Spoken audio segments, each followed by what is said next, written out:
Hello, Hilo, hello, Hilo, hello দুষ্টু লোকের মিষ্টি বন্ধুরা।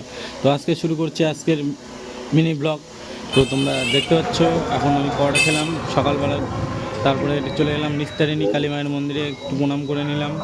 প্রণাম করে নেওয়ার পর এখন আমি কোথায় যাচ্ছি তোমরা দেখতে থাকো পুরো ব্লগটি। এখন আমি যাচ্ছি কাকিনাড়া স্টেশন বাজারের দিকে। তো কাকিনাড়া স্টেশন এই বাজারের এই পরিচয়টা একটু দিয়ে দিই। এটি হলো উত্তর চব্বিশ পরগনা জেলার নৈহাটির পার্শ্ববর্তী একটি শহর। তো এখান থেকে নৈহাটি মাত্র 3 কিলোমিটার। রেলপথে মাত্র একটা স্টপেজ, মাঝখানে কোনো স্টপেজ নেই। এই কলকাতার দিকে এগিয়ে, নৈহাটি থেকে কলকাতার দিকে এগিয়ে কাকিনাড়া স্টেশন। তো তারপরে ধীরে ধীরে ধীরে ধীরে উঠছি, তাতে তোমাদের একটা মজার গল্প শোনাই।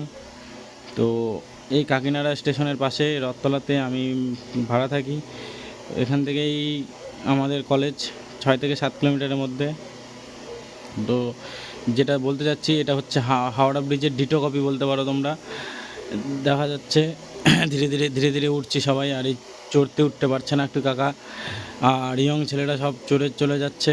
সবই বয়সের নিয়ম, এটাই তো হলো প্রকৃতির খেলা। আর প্রকৃতি সবাইকে সব সময় বলতে পারলাম, আটকে গেলাম।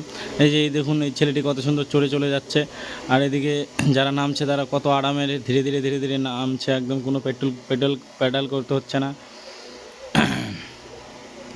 তো আমরা উঠে এলাম। এই ব্রিজটি এই পার আর ওই পারের গাড়িদের যাতায়াতের সুবিধার জন্য ওভারব্রিজ করে দেওয়া হয়েছে। নিচ দিয়ে রয়েছে কাকিনাড়া রেলওয়ে প্ল্যাটফর্ম। তো ধীরে ধীরে ধীরে ধীরে উঠে গেলাম। আর এদিকে দেখা যাচ্ছে একটা বাদর ঢুকানো খাঁচার গাড়ি, কিন্তু বাদরটি বর্তমানে নাই, বাদরটি ভিডিও করছে। আর এইদিকে দিকে এগিয়ে গেল নৈহাটি, যেদিকটা দেখালাম তোমাদের একটু আগে। এই ছিল আজকের ছোট্ট মিনি ব্লগ। যদি ভালো লেগে থাকে এইরকম মিনি ব্লগ ধীরে ধীরে দিতে থাকবো। আর এইদিকে এটা হচ্ছে কাকিনাড়া স্টেশন, এখান থেকে শিয়ালদা স্টেশন 7 থেকে 8টি স্টেশন পর শিয়ালদাহ। সব স্টেশনগুলি মাত্র 2 থেকে 3 মিনিটের মধ্যে চলে আসবে, খুব একটা দেরি হবে না। এরপর প্রচণ্ড চা খেতে ইচ্ছে করছিল, তাই চলে এলাম চায়ের দোকানে এবং নিয়ে নিলাম মাটির ভাঁড়ের চা। সকালবেলা চা ছাড়া কি হয়, কাটে? তাই 1 কাপ চায়ে চুমুক, সাথে একটা সিগারেট, যেটা আমি দেখাতে পারলাম না। এরপর তোমাদের দেখাচ্ছে যে হাওড়া ব্রিজের ডিটো কপি।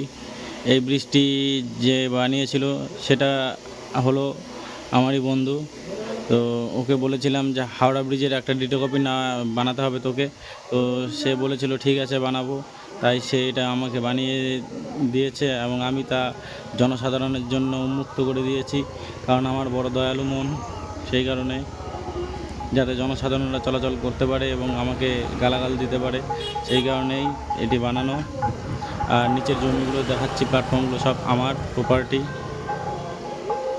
তো এইসব প্রপার্টিতে তোমরা যদি বড় বড় ফ্ল্যাট করতে চাও চলে এসো, 444 ধারা জারি আছে তোমাদের জন্য। এবং এই ছিল আজকের